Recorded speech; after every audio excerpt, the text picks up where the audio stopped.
Okay, तो इस diagram से हमें अपवर्तन सूत्र निकालने के लिए पहले हमें एक कॉन्सेप्ट देखना पड़ेगा। ठीक है, पहले आपको एक कॉन्सेप्ट सीखना पड़ेगा।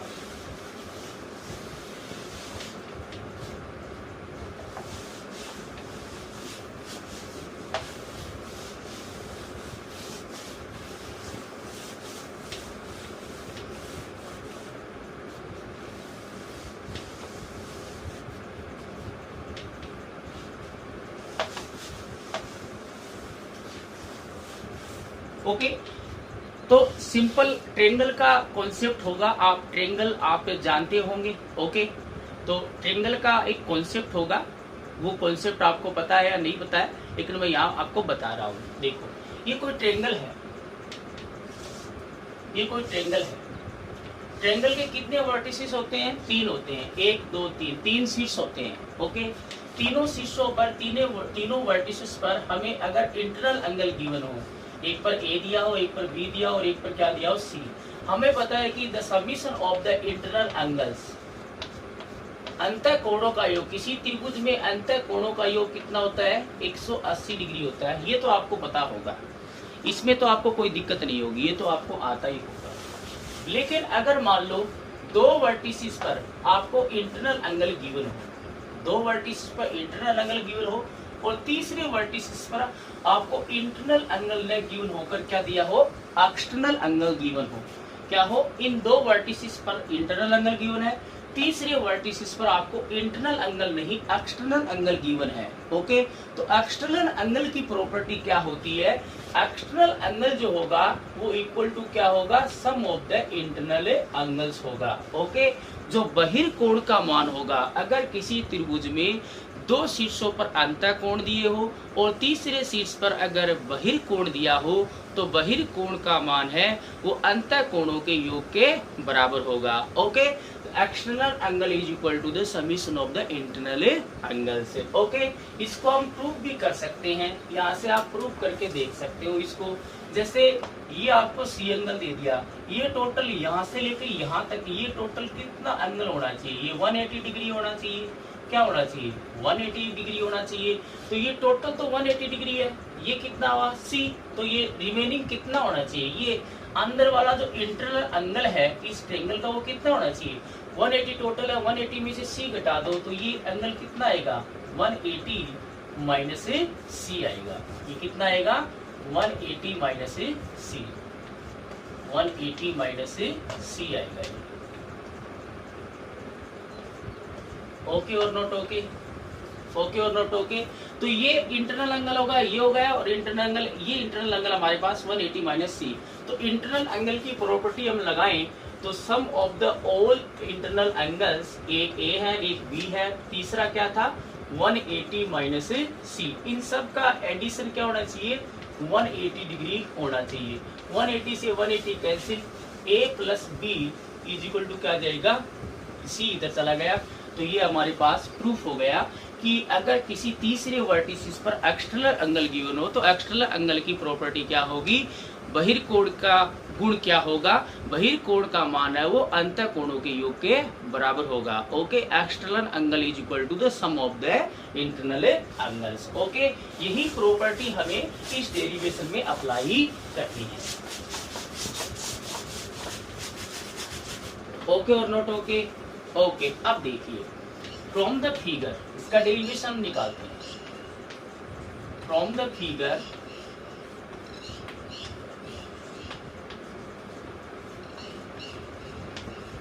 External angle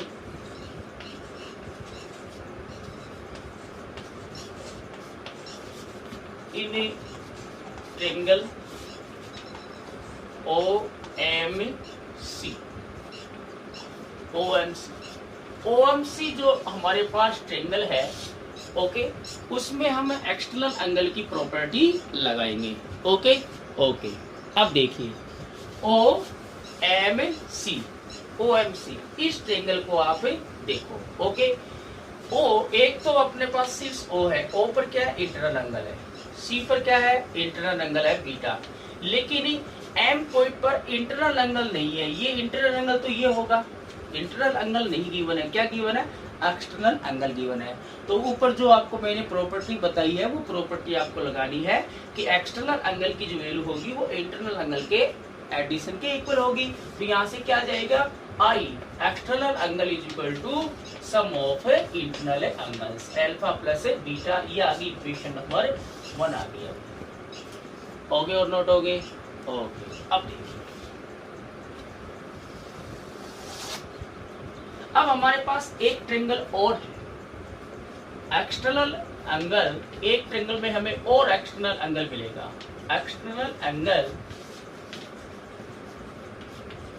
in a triangle M I C, M I C, M I C, M I C. ये जो ट्रायंगल दिख रहा है आपको, ये जो ट्रायंगल है, इस ट्रायंगल में देखो एम पर क्या है, इंटरनल एंगल है आर, आई पर क्या है, इंटरनल एंगल क्या है, गामा है। तो इस तीसरे सी पर क्या है, इंटरनल एंगल हमें नहीं गिवन है, हमें क्या है, एक्सटर्नल एंगल गिवन है बीटा। ओके, तो इंटरनल एंगल का जो समीशन होगा, इंटरनल एंगल क्या है, एक तो आर है प्लस दूसरा क्या है, gamma, that equal to external angle क्या है, बीटा है। ओके, यहाँ से आर की वैल्यू क्या आ जाएगी, आर इज इक्वल टू हमारे पास आ जाएगा बीटा माइनस ए गामा। ओके, बीटा माइनस क्या आ गया, गामा। ये इक्वेशन नंबर 2 आ गई। हो गए और नोट हो गई। हमारे पास इस डायग्राम में दो हमारे पास ट्रायंगल थे, उन दोनों ट्रायंगल में हमने, और भी ट्रायंगल है लेकिन दो ट्रायंगल ऐसे हैं जिनमें हमने एक्सटर्नल एंगल की प्रॉपर्टी लगाई है। इक्वेशन 1 में हमारे पास इंसिडेंस एंगल आ गया, आपतन कोण आ गया। इक्वेशन 2 से हमें क्या मिल गया, अपवर्तन कोण या एंगल ऑफ रिफ्रैक्शन मिल गया। इतना समझ में आ गया, कितना कितनों को समझ में आ गया, इतना मुझे लग रहा है सबको समझ में आ गया होगा। ओके, अब देखिए यहाँ पर रिफ्रैक्शन हो रहा है कि रिफ्लेक्शन हो रहा है, रिफ्रैक्शन हो रहा है, अपवर्तन हो रहा है। तो अपवर्तन हो रहा है तो अपवर्तन के नियम हम यहाँ पर काम में ले सकते हैं। और अपवर्तन का एक नियम हमने पढ़ा था स्नेल्स का नियम। तो यहाँ से हम स्नेल्स का नियम लगा देते हैं, from Snell's law.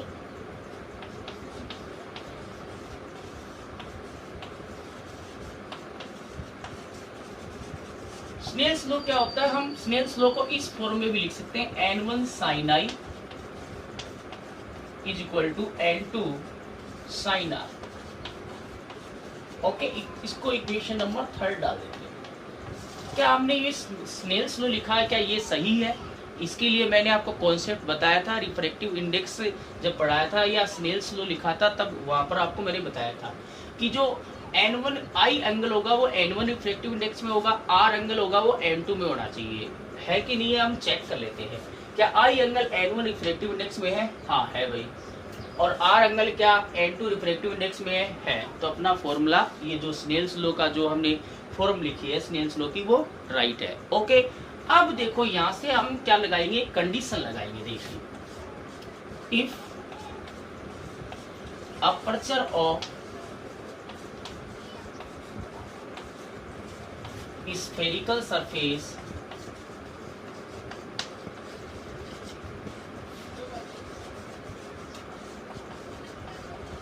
is very small, अगर हमारे पास जो स्फेरिकल सरफेस का अपर्चर है, अपर्चर बोले तो ये इसका द्वारक बोले तो इसके कितने सरफेस से, कितने एरिया से रिफ्रैक्शन हो रहा है। रिफ्रैक्शन इतने एरिया से ही होगा, आप लाइट रे को यहाँ और यहाँ कहीं भी इंसिडेंट कर सकते हो, रिफ्रैक्शन होगा। तो ये जो XY जो एरिया है, इसी को इसका अपर्चर बोलते हैं। अगर ये अपर्चर एरिया वेरी स्मॉल हो, बहुत ही छोटा हो, तब क्या होगा, तो मैं यहाँ पर आपको अलग से एक डायग्राम बनाकर दिखाता हूँ। ओके, तो देखिए यहाँ से हम देखें तो अपर्चर एरिया अगर वेरी स्मॉल हो, ये इतना सा होगा अपर्चर एरिया, इतना सा ही हो। ओके, इतना सा अपर्चर एरिया होगा। तो देखिए अपर्चर एरिया वेरी स्मॉल होगा, तो उस कंडीशन में आपकी क्या प्रॉपर्टी आएगी। देखो, ये आपका P पॉइंट था, ये आपका ऑब्जेक्ट O था, ये हमारा सेंटर C था। ओके, तो अगर अपर्चर एरिया वेरी स्मॉल है, बहुत छोटा सा हमने लिया है यहाँ पर, तब क्या कंडीशन आएगी? एक लाइट रे को हम ऐसे भेजते हैं तो ये नॉर्मली जा रही थी, ये तो ऐसे आ जाएगी। एक को हमें ऐसे नहीं सरफेस पर डालना पड़ेगा, ऐसे ऐसे डालेंगे। ओके, डाल दिया, ये एम पॉइंट आ गया, इस पर नॉर्मल ड्रॉ करेंगे, ये नॉर्मल आ गया, ये एंगल हो गया आई। ओके, अब ये एक्चुअल पथ ये है तो रिफ्लेक्ट होगी टुवर्ड्स टू नॉर्मल, ये क्या हो जाएगी, यहाँ पर इमेज बनेगी आई। ये एंगल अल्फा हो जाएगा, ये एंगल बीटा होगा, ये एंगल क्या होगा, गामा होगा, ये एंगल क्या होगा, आर होगा। ओके और नोट ओके। एम से इस पर नॉर्मल ड्रॉ करेंगे तो ये पॉइंट हो जाएगा एन हो जाएगा, एम से नॉर्मल ड्रॉ किया था तो एन पॉइंट आया था। अब यहाँ से देखो, अगर अपर्चर एरिया वेरी स्मॉल है तो देखिए आई जो एंगल है पहले इतना था, कम नहीं हो गया क्या? अल्फा एंगल इतना था, अल्फा एंगल कम नहीं हो गया क्या? बीटा एंगल भी कम हो गया, आर एंगल भी कम हो गया, गामा भी कम हो गया, और एन पॉइंट है वो पी के पास में आ गया। पहले इतनी डिस्टेंस थी, अब ये पास आ गया। ओके, अब ये हमने बड़ा अपर्चर एरिया लिया है, अगर और भी ये छोटा होता तो क्या होगा, ये alpha beta gamma I R ये एंगल और भी स्मॉल होंगे। ओके, और ये एन पॉइंट पी के और पास आ जाएगा। ओके, तो ये कहने को ये है कि अपर्चर एरिया वेरी स्मॉल होगा, then all these angle I R alpha beta gamma are very small, and second is point P and point N are lies at a same place. Okay, अगर इस द्वारक का, इस गोलीय पृष्ठ की द्वारक, जो गोलीय पृष्ठ का द्वारक है ये बहुत ही छोटा हो तो उस स्थिति में सभी जो कोण है आई आर अल्फा बीटा गामा क्या होंगे, बहुत ही अल्प होंगे। ओके, और बिंदु पी और एन जो होंगे वो एक ही बिंदु पर लाइज होंगे। तो अगर ये कंडीशन है तो ये कंडीशन हमारे पास आएगी। पहली कंडीशन हमारे पास ये आएगी क्या, angle I R alpha beta and gamma are very small. ये सारे एंगल क्या होंगे, स्मॉल होंगे। अगर एंगल स्मॉल है तो यहाँ पर देखो आई और आर किसके टर्म में आए, साइन के टर्म में आए। तो साइन आई, हेंस साइन जो आई होगा वो अप्रोक्सीमेटली क्या लिखा जाएगा, आई। साइन आर है वो अप्रोक्सीमेटली क्या लिखा जाएगा, आर लिखा जाएगा। ओके, तो आई और आर है वो तो साइन के टर्म में आया है। अल्फा और बीटा जो हमारे पास आएंगे वो किसके टर्म में आएंगे, टेन के टर्म में आएंगे। किसके टर्म में आएंगे, टेन। देखो ट्रिगोनोमेट्री में ये फॉर्मूले होते हैं, मैथ वाले स्टूडेंट को तो पता है, बायो वालों को नहीं पता होगा। क्या, if angle theta is very small, अगर एंगल थीटा वेरी स्मॉल है तो यहाँ पर देखो तीन ट्रिगोनोमेट्री फंक्शन है, एक तो साइन है, तो अगर एंगल स्मॉल होता है तो sine theta is nearly equal to क्या होता है, थीटा होता है। Tan theta is nearly equal to क्या होता है, थीटा होता है। और cos theta is nearly equal to क्या होता है, 1 होता है। ओके, ये कंडीशन तभी लगानी है जब आपको ये गिवन हो कि angle is very small. Angle small होगा तो साइन थीटा की value nearly equal to theta ही है। साइन थीटा की जगह में क्या लिखना है, थीटा लिखना है। और टेन थीटा की भी जो वैल्यू होगी वो नियरली इक्वल टू क्या होगी, थीटा ही होगी। ओके, और cos थीटा की वैल्यू जो नियरली इक्वल टू होगी वो 1 होगी। ये जो फॉर्मूले हमें बहुत जगह आगे भी काम में आएंगे। अगर एंगल स्मॉल होगा तो साइन थीटा की जगह थीटा बोले तो जो भी एंगल है उसके बराबर ही लिखना है। यहाँ थीटा एंगल है थीटा के बराबर, थीटा एंगल है थीटा के बराबर। यहाँ पर हमारे पास आई एंगल था तो एंगल सारे स्मॉल है तो साइन आई क्या किसके बराबर होगा, आई के बराबर। साइन आर किसके बराबर होगा, नियरली इक्वल टू क्या होगा, आर के बराबर होगा। ओके, ये हमारे पास आई और आर जो एंगल है वो तो साइन के टर्म में आए हैं, लेकिन हमारे पास जो अल्फा और बीटा और गामा ये जो एंगल आएंगे वो हमारे पास टेन के टर्म में आएंगे। किसके टर्म में आएंगे, टेन के टर्म में आएंगे। ठीक है ना। तो यहाँ से देखिए हमारे पास जो टेन का जो मिलेगा वो क्या मिलेगा, देखो मैं यहाँ पर लिख देता हूँ।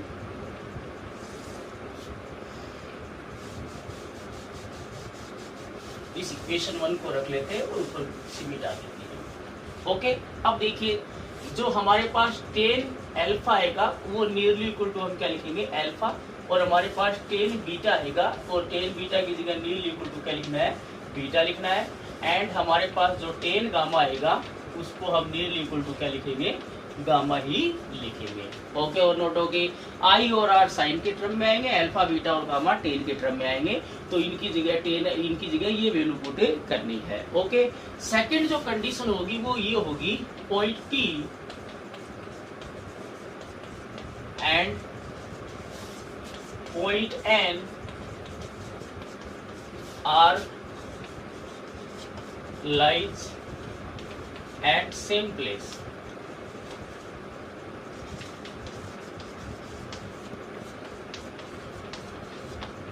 ओके और नोट ओके, अगर ये अपर्चर वेरी स्मॉल होगा तब ये P और N जो पॉइंट होंगे, ठीक है ना, वो क्या होंगे, नियर होंगे, बोले एक दूसरे के संपाती होंगे, जहां पर P पॉइंट है वहीं पे N पॉइंट होगा, ठीक है ना। तो हम P से डिस्टेंस मेजर करें या N से डिस्टेंस मेजर करें, वो क्या मानी जाएगी, दोनों सेम ही मानी जाएंगी, ठीक है ना। ओके, पॉइंट P और N होंगे वो एक ही पॉइंट पर होंगे, संपाती होंगे, ठीक है ना। तो ये दो कंडीशन हमें यहाँ पर अप्लाई करनी है, कब, जब अपर्चर वेरी स्मॉल होगा। ओके और नोट ओके। ओके, अब मैं इसको मिटा देता हूं। ओके, ये हम काम में ले लेंगे। अब देखिए इक्वेशन 3 को देखो, from equation third, from equation third, equation 3 में देखो आप, हमने अभी देखा साइन आई की जगह अपर्चर वेरी स्मॉल होगा तो साइन आई की जगह क्या लिखना है, अरे बोलो कुछ तो, क्या लिखना है, आई लिखना है। तो n1 क्या जाएगा, साइन आई की जगह क्या लिख दिया, आई बराबर n2, साइन आर की जगह क्या लिखना है, आर लिखना है। ये हमारे पास आ गई इक्वेशन नंबर 4। ओके, तो from equation 1, 2 and 4। Okay, equation 1, 2 और 4, इक्वेशन 1 में हमारे पास i की वैल्यू है और इक्वेशन नंबर 2 में किसकी वैल्यू है, r की। तो i और r की वैल्यू इक्वेशन नंबर 4 में आप पुट कर दो। n1 i की वैल्यू कितनी है बोलो, alpha plus beta, n1 into I की जगह लिख दिया alpha plus beta, is equal to n2 r की वैल्यू क्या है बोलो, r की वैल्यू क्या है, बीटा माइनस गामा। ओके और नोट ओके। ओके, इसको मिटा देते हैं। ओके, आगे का हम सॉल्यूशन इसके ऊपर कर लेते हैं, चौक ले लेते हैं। ओके, अब देखिए इसको हम सिंप्लीफाई करेंगे, n1 को अंदर मल्टीप्लाई करो, क्या आएगा, बोलते जाओ साथ में, क्या आएगा बोलो, n1 alpha plus n1 beta is equal to, इधर n2 को अंदर मल्टीप्लाई कर दो, क्या जाएगा, n2 beta minus n2 gamma. यहाँ पर बीटा के दो टर्म्स है, इसको इधर ले जाओ और गामा वाले को इधर ले आओ। तो देखो n1 अल्फा, इसको इधर ले आएंगे तो प्लस का हो जाएगा, plus n2 gamma that equal to n2 beta पहले से इसमें इधर है और इसको इधर ले गए तो नेगेटिव हो जाएगा n1 बीटा। होगी और नोट होगी। ओके, यहाँ से देखो क्या आ जाएगा हमारे पास, n1 alpha plus n2 gamma, common क्या आ रहा है, बीटा कॉमन आ रहा है और राइट साइड में कॉमन ले लो, n2 माइनस n1 बचा और बाहर क्या मिल गया हमें, बीटा मिल गया है। इसको हमने इक्वेशन नंबर 5 दे दिया। होगी और नोट होगी, इसको हमने इक्वेशन नंबर 5 दे दिया। ओके और नोट होगी। अब इक्वेशन 5 में हमारे पास अल्फा बीटा और गामा है, इनकी वैल्यू हमें निकालनी पड़ेगी। मैंने आपको डायग्राम जब हमने बनाया था तो बताया था अल्फा बीटा और गामा को हम कंसीडर कर रहे हैं, सपोज कर रहे हैं, मान रहे हैं, तो इसकी वैल्यू हमें सूत्र समेत लौटानी पड़ेगी। कैसे लौटाएंगे, देखिए यहाँ से मैं इसको मिटा देता हूँ।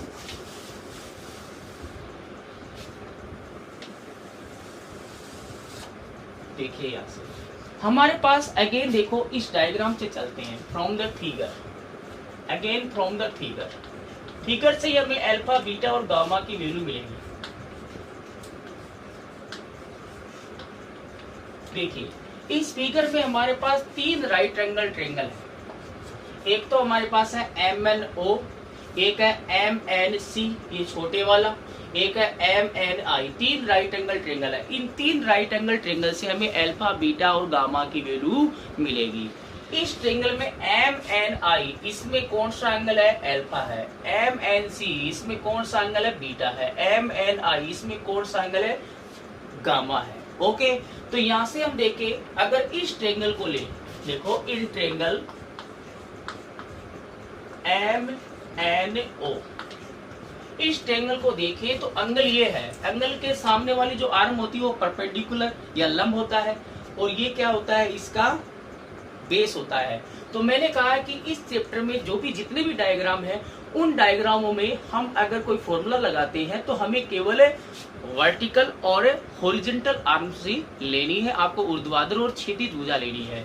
तो परपेंडिकुलर और ये बेस है, परपेंडिकुलर और बेस में क्या रिलेशन होगा? टेन का ही आएगा, परपेंडिकुलर डिवाइडेड बाय बेस, लंब बटे आधार क्या होगा? 10। तो यहाँ से हमें क्या मिलेगा? क्या मिलेगा? 10 अल्फा। तो हमें पता है कि alpha is nearly equal to क्या होता है? 10 अल्फा। ये हमने कंडीशन ऊपर देखी थी। Okay, and that is equal to क्या होगा? परपेंडिकुलर क्या है इसमें? mn है, डिवाइडेड बाय बेस क्या है? बोलो, बेस। ये अपने पास ट्रेंगल है, p नहीं n है, no क्या होगा? no। Okay, that is new equal to, यहाँ पर देखो NO आया है, हमारे पास जो माइनस यू है वो PO है, NO नहीं है, P से डिस्टेंस है। लेकिन हम ये पढ़ चुके हैं कि अपर्चर वेरी स्मॉल होगा तो P और N एक ही पॉइंट पर होंगे, इसलिए NO की जगह हम क्या लिखे? चाहे N से डिस्टेंस मेजर करो चाहे P से डिस्टेंस मेजर करो, दोनों क्या आएंगी? सेम आएंगी। तो हम यहाँ पर Mn डिवाइडेड बाई NO की जगह हम क्या लिख सकते हैं? PO लिख सकते हैं। क्या लिख सकते हैं? PO। Okay, and that is equal to Mn divided by PO। PO की वैल्यू यहाँ से क्या है? PO की वैल्यू क्या है? माइनस यू है, तो ये माइनस यू आ गया, इसको हमने इक्वेशन नंबर बोल दिया 6। ओके, सिमिलरली इसी प्रकार in triangle MNC and triangle MNI, इन दोनों ट्रेंगल से देख लेते हैं। अब देखो ये M1 जो है, ये जो परपेंडिकुलर है वो सब में कॉमन है, सभी ट्रेंगल में है, ठीक है ना। अब MNC में देखो, MNC में क्या है? बीटा है, तो यहाँ पे भी परपेंडिकुलर डिवाइडेड बाई बेस ही आएगा। तो beta is nearly equal to क्या होगा? 10 बीटा होगा। ओके और नॉट ओके? ओके ओके, अब 10 बीटा यहाँ से क्या मिलेगा? अगेन 10 बीटा, परपेंडिकुलर क्या है? Mn डिवाइडेड बाय बेस क्या है? बेस क्या है? NC है। अगेन हमारे पास डिस्टेंस PC है, NC नहीं है, तो NC को हम क्या लिख सकते हैं? PC, क्योंकि P और N पॉइंट एक ही पॉइंट पर होंगे, इसलिए हम डिस्टेंस N से मेजर करो या P से मेजर करो, तो NC की जगह हम क्या लिख देंगे? PC लिख देंगे, नील equal to PC। Okay, and that is equal to Mn upon PC की जगह क्या आ जाएगा? PC की वैल्यू क्या है? R है। तो ये हमारे पास इक्वेशन नंबर आ गई 7। ओके और नॉट ओके? एंड गामा की वैल्यू क्या होगी बताइए? Gamma is nearly equal to 10 gamma. Okay, and 10 gamma क्या आएगा? MNI से देखो, गामा है, परपेंडिकुलर क्या है? Mn है, डिवाइडेड बाय बेस क्या है? बोलो, बेस क्या हो जाएगा? NI हो जाएगा। ओके, और NI हमें डिस्टेंस नहीं गिवन है, NI नहीं है, हमें PI गिवन है V, तो NI की जगह हम क्या लिख देंगे? अप्रोक्सीमेटली क्या लिख देंगे? PI लिख देंगे। ओके, और PI की वैल्यू क्या है बताइए? Mn अपॉन PI की वैल्यू क्या है? V है। ये आ गई इक्वेशन नंबर 8 आ गई। PI की वैल्यू क्या है? V है। ओके, तो हमारे पास अल्फा, बीटा और गामा की तीनों की वैल्यू आ गई। अल्फा की वैल्यू है Mn upon minus you, beta की वैल्यू है Mn अपॉन R, गामा की वैल्यू है Mn अपॉन V। ये वैल्यू हम इक्वेशन नंबर 5 में पुट कर देंगे। ओके और नॉट ओके? ओके, अब देखिए ये डायग्राम अपना हो गया है, इस डायग्राम को हम मिटा देते हैं। इस डायग्राम का जो भी काम था वो कंप्लीट हो चुका है। ओके, अब देखो, putting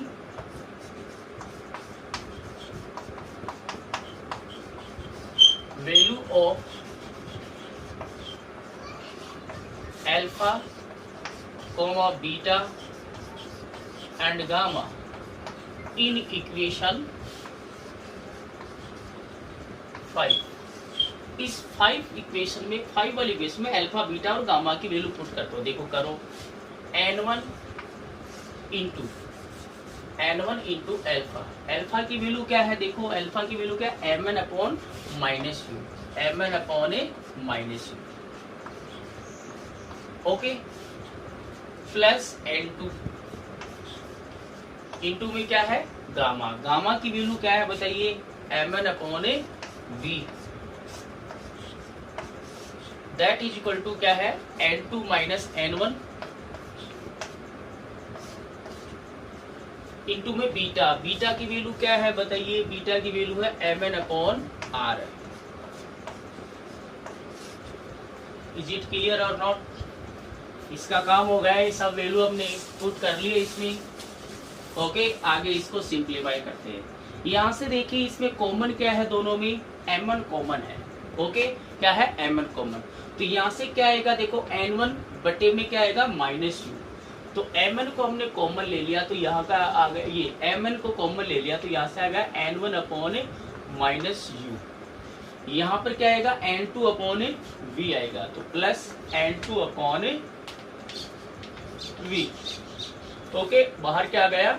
m1 equal to, right वाली साइड में क्या आएगा? n2 minus n1 upon, divide में क्या r लिख सकते हैं हम, और कॉमन में क्या आ गया? बाहर ले लिया हमने mn। mn से mn क्या हो गया? कैंसिल आउट हो गया, ओके। अब यहाँ से देखो ये नेगेटिव का, ये पॉजिटिव का। पॉजिटिव वाले को पहले लिख देते हैं, नेगेटिव वाले को बाद में लिखते हैं। अच्छा लगता है, मेरे को तो बहुत अच्छा लगता है, ओके। तो ये क्या आ जाएगा? n2 divided by v minus n1 upon u is equal to n2 minus n1 upon r, okay. तो यही क्या होता है? अपना रिफ्लेक्शन फॉर्मूला होता है, अपवर्तन सूत्र होता है। समझ में आ गया सबको? बहुत ही आसान था कि नहीं था? हमने जो डायग्राम बनाया था उसमें हमने दो ट्रायंगल में तो एक्सटर्नल एंगल लिए थे, उससे हमें आई और आर मिल गया था। फिर हमने स्नेल्स लॉ लगाया था। स्नेल्स लॉ लगाने के पश्चात एक कंडीशन लगाई थी कि अपर्चर एरिया वेरी स्मॉल होगा, देन ऑल जो एंगल होंगे वो वेरी स्मॉल होंगे। तो वेरी स्मॉल एंगल है तो उससे हमारे पास है n1 i is equal to n2 r आया था। फिर i और r की वैल्यू हमने पुट कर दी, हमारे पास इक्वेशन 5 आई थी। फिर हमने ट्रायंगल से ही हमने अल्फा बीटा और गामा की वैल्यू निकाल ली और अल्फा बीटा गामा की वैल्यू इक्वेशन 5 में रखकर हमने सोल्व कर लिया और ये हमारे पास अपवर्तन सूत्र रिफ्लेक्शन फॉर्मूला आ गया, ओके और नॉट ओके। तो हमारे पास यहाँ से रिफ्लेक्शन फॉर्मूला क्या आया है? हमारे पास यहाँ से रिफ्लेक्शन जो फॉर्मूला आया है वो हमारे पास आया है n2 upon v minus n1 upon u is equal to n2 minus n1 upon r, okay. यहाँ से देखो हमने जो डायग्राम बनाया था उस डायग्राम में हम वापस अगर उस डायग्राम को थोड़ा सा बनाएं तो ये O था, ये P था, ये लाइट रे ऐसे जा रही थी, ये C था, ये ऐसे था, ये ऐसे था, ओके। ये इमेज थी, ये ऑब्जेक्ट था, ये n1 था, ये n2 रिफ्लेक्टिव इंडेक्स। हमारी जो लाइट रे है वो कहाँ से कहाँ जा रही है? अपनी लाइट रे n1 से जा रही है और कहाँ जा रही है? n2 की ओर जा रही है। लाइट रे है वो आप किससे आती है? ऑब्जेक्ट से आती है और जाती किसके पास है? इमेज के पास जाती है। तो इसका मतलब है r इक्वल से n1, तो n1 में क्या है? ऑब्जेक्ट है। n1 में क्या है? ऑब्जेक्ट है और ऑब्जेक्ट डिस्टेंस से माइनस u थी यहाँ पर, ओके। और इमेज किस में बन रही है? इमेज बन रही है n2 रिफ्रैक्टिव इंडेक्स वाले मीडियम में बन रही है। तो देखिए n2 डिवाइडेड बाई n2 में image, n2 divided by image distance, n1 divided by object distance. n1 में u है तो n1 बटे u1 u और n1 बटे u और यहाँ पर n2 बटे v आएगा, okay. n2 minus n1 upon r, okay. तो यहाँ पर देखो हमें इस रिफ्लेक्शन फॉर्मूले को हमें दो कंडीशन मिलेंगी, दो रिफ्लेक्शन फॉर्मूले मिलेंगे जो हम आगे लेंस पढ़ेंगे तो वहां पर यूज में लेंगे। यहाँ पर लाइट रे कहाँ से कहाँ जा रही है? एयर टू ग्लास में जा रही है। कहाँ जा रही है? Air to glass. हमारी लाइट रे है वो अगर एयर टू ग्लास में जाती है, इसमें दोनों पॉइंट लिखेंगे, एयर टू अगर ग्लास में जाती है, एयर टू कहाँ जा रही है, ग्लास, बोले तो N1 रिफ्रैक्टिव इंडेक्स से N2 रिफ्रैक्टिव इंडेक्स में जा रही है, बोले तो जा रही किससे, आ रही किससे, N1 से, जा रही किससे, N2 में। ऑब्जेक्ट N1 में, इमेज क्या है, N2 में है। तो यही कंडीशन है, देखो N1 से N2, तो इस कंडीशन में जो रिफ्लेक्शन फॉर्मूला जो आएगा वो यही लिखा जाएगा, N2/V minus N1/U is equal to N2 minus N1/R। Okay, again देखो ऑब्जेक्ट किस में है, N1 में होगा, तो N1/U, जा रही किस में, N2 में, तो यहाँ इमेज बनेगी, तो इमेज डिस्टेंस V होगी, तो N2/V। लेकिन अगर सेकंड कंडीशन आकर ये हो कि अगर आपकी लाइट रे है वो ग्लास टू कहाँ जा रही है, एयर जा रही है, बोले तो N2 से कहाँ जा रही है, N1 में जा रही है, उस कंडीशन में देखो क्या आएगा, क्या फॉर्मूला बनेगा। देखो N2 से जा रही है और N2 से N1 में जा रही है, इसका मतलब यहाँ पर तो क्या होगा, ऑब्जेक्ट होगा, बोलो U होगा, यहाँ पर क्या बनेगी, इमेज बनेगी, बोले तो V होगा। तो ये फॉर्मूला कैसे लिखा जाएगा, अब देखो इमेज जब वो क्या N1 में है, तो N2 की जगह क्या आएगा, N1 आएगा, तो ये फॉर्मूला ऐसे लिखा जाएगा, N1/V माइनस, देखो ऑब्जेक्ट कहाँ है, N2 में है, तो N1 की जगह क्या लिखा जाएगा, N2 अपॉन क्या आ जाएगा, U बराबर क्या आ जाएगा, N1 माइनस N2/R। तो सिंपली आपको अगर ग्लास टू एयर जाता है तो N1 की जगह N2 शिफ्ट कर दो और N2 की जगह N1 शिफ्ट कर दो, क्योंकि ये आगे हमें लेंस में यूज मिलेंगे। यहाँ पर तो हमने केवल जो लाइट रे है वो अपनी एयर टू ग्लास में जा रही थी, बट लेंस में देखेंगे तो लेंस से आपका 2 टाइप रिफ्रैक्शन होता है। एक बार तो लाइट रे वो लेंस में इंटर करेंगी, बोले तो एयर टू ग्लास जाएगी, फिर लाइट रे वो लेंस से बाहर निकलेगी। ओके, तो लेंस से बाहर निकलेगी तो वो ग्लास टू एयर जाएगी, तो हमें दोनों कंडीशन वहाँ पर नेसेसरी होगी, इसलिए मैं आपको ये मैंने कंडीशन दोनों बता दी है। Okay, thank you.